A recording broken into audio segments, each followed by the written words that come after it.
इसका चांद के सफर की शुरुआत वर्ष 1959 में हुई थी, जब सोवियत संघ ने अपना पहला अंतरिक्षयान लूना 2 भेजा। ठीक है, लूना 2 स्पुतनिक। ठीक है, लेकिन 1969 में अपोलो 2 यान से चंद्रमा पर 2 अंतरिक्ष यात्रियों को उतारने, अपोलो 11 के हैं, अपोलो 11। ठीक है, ये थोड़ा सा सही कर लेना इसको।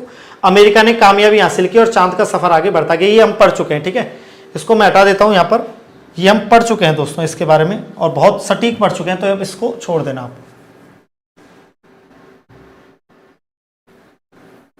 ये पॉइंट आप यहां पे छोड़ना।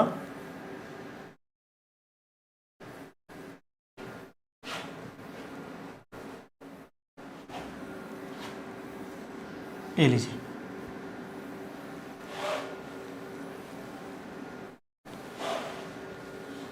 ये हम बहुत अच्छे से पढ़ चुके हैं। ठीक है, चलिए, ईमेल का आविष्कार। अब ये जो आपका दूरसंचार प्रौद्योगिकी से जुड़े हुए कुछ पॉइंट्स हैं, जिसमें कि ईमेल का आविष्कार अमेरिका के वैज्ञानिक टॉम लिंसन ने 1971 में किया। भारत में ईमेल खाता प्रदान करने वाली प्रमुख वेबसाइट या तो www.redifml.com, www.yahoomail.com, www.india.com या gmail.com, ये सब ईमेल प्रदान करने वाली प्रमुख वेबसाइट हैं भारत के अंदर। ठीक है, और देखिए कुछ और अतिरिक्त पॉइंट, टेक्नोलॉजी से जुड़े हुए कुछ अतिरिक्त पॉइंट जहां से भी प्रश्न बनने की संभावना रहती है, बहुत ज्यादा इंपॉर्टेंट पॉइंट है, इन पर भी हम चर्चा करते हैं। देखिए, सुनिएगा ध्यान से। सबसे पहला पॉइंट है सौर मंडल के बाहर जाने वाला पहला अंतरिक्ष यान। सौर मंडल से बाहर जाने वाला पहला अंतरिक्ष यान कौन सा? नाम इसका पायोनियर 10। सौर मंडल के बाहर जाने वाला पहला अंतरिक्ष यान नाम क्या है? पायोनियर 10। अंतरराष्ट्रीय अंतरिक्ष स्टेशन, इंटरनेशनल स्पेस स्टेशन, एक दिन में पृथ्वी के 15 से अधिक चक्कर लगाता है। यानी वहां अगर आप चले जाते हो तो वहां से आप एक दिन में 15 बार सूर्योदय और 15 बार सूर्यास्त देख सकते हो। तो पृथ्वी के 15 से भी ज्यादा चक्कर लगाता है अंतरराष्ट्रीय अंतरिक्ष स्टेशन। ठीक है, डॉक्टर विक्रम अंबालाल साराभाई, डॉक्टर विक्रम अंबालाल साराभाई, जिन्हें भारतीय अंतरिक्ष कार्यक्रम का क्या कहा जाता है? पिता कहा जाता है। ठीक है, भारतीय अंतरिक्ष अनुसंधान संगठन इसरो की स्थापना 15 अगस्त 1969 को हुई थी। ये डेट याद रखना भाई, इसरो की स्थापना कब हुई थी? 15 अगस्त 1969 को। हालांकि इसका नाम बदला था, पहले ये इनको स्पार करके एक संस्था चलती थी, 1962 में स्थापना हुई थी इनको स्पार के नाम से, और बाद में फिर इस इनको स्पार को बदल के और क्या रख दिया गया? इसका नाम इसरो रख दिया गया था 1969 के अंदर। और इसका मुख्यालय पूछे तो इसका मुख्यालय कह देना बेंगलोर कर्नाटक में। ठीक है, इसरो का मुख्यालय कहाँ है? बेंगलोर कर्नाटक में। भारत ने अपना पहला कृत्रिम उपग्रह आर्यभट्ट भेजा था 19 अप्रैल 1975 को, है ना, 19 अप्रैल 1975 को भेजा था, अंतरिक्ष में छोड़ा था। लेकिन ये किसके मदद से भेजा गया था? ये उस समय भारत के पास अपना खुद का कोई रॉकेट नहीं था, तो इसको भेजा गया था सोवियत संघ के कॉस्मोस 3M नाम के रॉकेट द्वारा। सोवियत संघ के कॉस्मोस 3M रॉकेट द्वारा इसको भेजा गया था।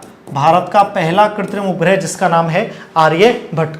अंतरिक्ष में जाने वाला पहला भारतीय राकेश शर्मा 1984 में गया। अंतरिक्ष में जाने वाला पहला यात्री यूरी गागरिन, ठीक है, वो आपको बता ही दिया है। अंतरिक्ष में जाने वाली पहली भारतीय मूल की प्रथम महिला जिनका नाम है कल्पना चावला। क्या नाम है? कल्पना चावला, भारतीय मूल की 1997 में। और किस में गई? अमेरिकी अंतरिक्ष शटल कोलंबिया द्वारा गई थी। ठीक है, भारत ने चंद्रयान 1 का प्रक्षेपण आंध्र प्रदेश के श्रीहरिकोटा स्थित सतीश धवन अंतरिक्ष केंद्र से किया 22 अक्टूबर 2008 को। ठीक है, और PSLV C11 के जरिए किया था। तो चंद्रयान फर्स्ट भेजा गया था PSLV C11 के द्वारा। ठीक है, चंद्रयान 2 भेजा गया था GSLV मार्क 3 के द्वारा। चंद्रयान 2 ऑर्बिटर ने चांद की सतह पर मौजूद साराभाई क्रेटर की क्या ली थी? तस्वीर ली थी। पृथ्वी का पूरा चक्कर लगाने वाला प्रथम सौर ऊर्जा चालित वायुयान सोलर इंपल्स 2 है। ठीक है, पृथ्वी का पूरा चक्कर लगाने वाला सोलर ऊर्जा या सौर ऊर्जा से संचालित वायुयान कौन सा है? Solar impulse 2। और नासा का full form national aeronautics and space administration, इसका मुख्यालय है वाशिंगटन DC में।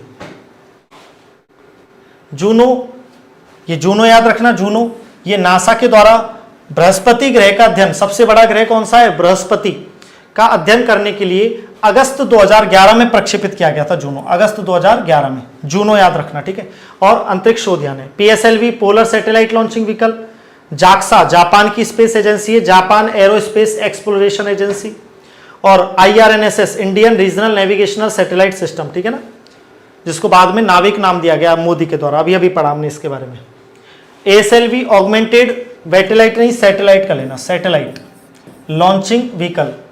न्यू होराइजन्स नासा द्वारा, देखो एक अभी हमने जूनो पढ़ा और एक याद रखना न्यू होराइजन्स, ये भी नासा के द्वारा प्लूटो यानी कि यम के अध्ययन के लिए जनवरी 2006 को प्रक्षेपित एक अंतरिक्ष शोधयान है। इसरो द्वारा सूर्य के अध्ययन हेतु मिशन आदित्य L1, आदित्य 11 नहीं, आदित्य L1, आदित्य L1, ठीक है। CDMA का पूरा नाम याद रखना, code division multiple access, code division multiple access, code division multiple access. Full form भी आपसे पूछी जा सकती है, तो फुल फॉर्म्स भी आपको पता होनी चाहिए, कुछ एक महत्वपूर्ण फुल फॉर्म्स आपको पता होनी चाहिए। HTML hyper text markup language. Try का याद रखना, telecom regulatory authority of India, telecom regulatory authority of India, telecom regulatory authority of India. चलिए दोस्तों, बात समझ में आ रही है यहां तक की। अब कुछ करंट बेस्ड पॉइंट भी यहां पर देख लेते हैं, कुछ करंट बेस्ड पॉइंट, फिर उसके बाद कुछ इलेक्ट्रॉनिक्स से संबंधित कुछ पॉइंट्स के ऊपर डिस्कस करेंगे और कुछ प्रश्नों के ऊपर, महत्वपूर्ण प्रश्नों के ऊपर हम चर्चा करेंगे। आइए शुरुआत करते हैं, कुछ करंट बेस्ड पॉइंट्स हम यहां पर देखने वाले हैं। तो देखिए क्या है करंट बेस्ड पॉइंट्स, कुछ यहां से कुछ करंट बेस्ड पॉइंट शुरू होते हैं, ठीक है। तो एक बार मेरे पीछे लिखा हुआ है, आप एक बार पढ़िए इसको जल्दी से, मैं पानी पीऊं तब तक आप इसको एक बार पढ़ के देखिए, इस पेज को जो भी लिखा हुआ है ना, आप इस पेज को एक बार पढ़ के देखिए।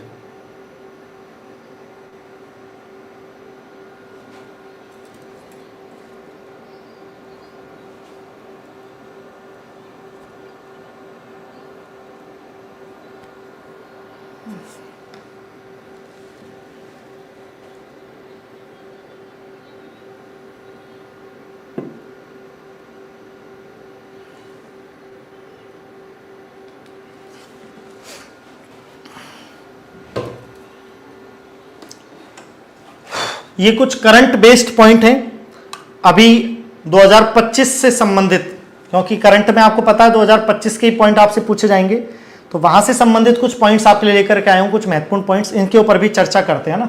ध्यान से सुनना और बड़े ही ध्यान से सुनना, क्योंकि करंट का थोड़ा सा कठिन रहता है मामला, आपको डर लगता है, इसलिए ये डेट याद रखना 29 जनवरी 2025। अभी 2025 का मामला चल रहा है ना, तो 29 जनवरी इसरो ने अपना 100वां मिशन GSLV F-15 रॉकेट द्वारा 2250 किलोग्राम का नेविगेशन सैटेलाइट NVS-02 प्रक्षेपित किया, ठीक है।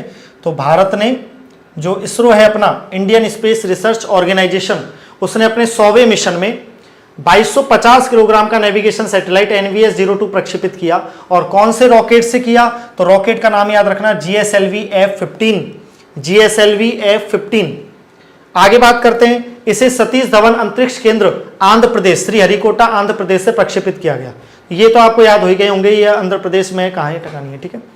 इसरो और IIT मद्रास ने, एक पॉइंट ये बड़ा इंपॉर्टेंट है, ये बहुत चर्चा में रहा था ना, ये पॉइंट याद रखना, यहां से प्रश्न आने की मुझे लग रहा है इस बार तुम्हारे पेपर में, क्यों ऐसा लग रहा है कि ये प्रश्न आ सकता है ना, ये बहुत इंपॉर्टेंट प्रश्न है। इसरो और IIT मद्रास ने मिलकर IRIS नामक स्वदेशी रिस्क भी माइक्रो प्रोसेसर चिप को विकसित किया है, ठीक है। तो ये चिप याद रखना किस किसने मिलकर बनाई है, इसरो और IIT मद्रास ने, है ना, इसरो और IIT मद्रास ने मिलकर बनाई है, और IRIS नामक, है ना, माइक्रो प्रोसेसर चिप, है ना। चलिए, आदित्य L1 ने सौर ज्वाला कर्नेल की पहली तस्वीर कैप्चर की और इसे 2 सितंबर 2023 को लॉन्च किया गया था, ठीक है। तो ये भी याद रखना, ये करंट बेस्ड कि जो आदित्य L1 है, अभी अभी हमने पढ़ा था आदित्य L1, देखो थोड़ी देर पहले आदित्य L1 अभी अभी हमने पढ़ा था, ये रहा सूर्य के अध्ययन हेतु मिशन, है ना, इसरो का सूर्य के अध्ययन हेतु मिशन कौन सा है, आदित्य L1, है ना, आदित्य L1 इसरो का है ये मिशन, ठीक है, सूर्य के अध्ययन हेतु। चलिए, तो आदित्य L1 ने सौर ज्वाला जिसे कर्नेल है उसकी पहली तस्वीर कैप्चर की है और ये आदित्य L1 कब लॉन्च किया गया था? तो आदित्य L1 को लॉन्च किया गया था 2 सितंबर 2023 को आदित्य L1 को लॉन्च किया गया था। इसरो का ही मिशन है सूर्य के अध्ययन के लिए। इसरो के प्रमुख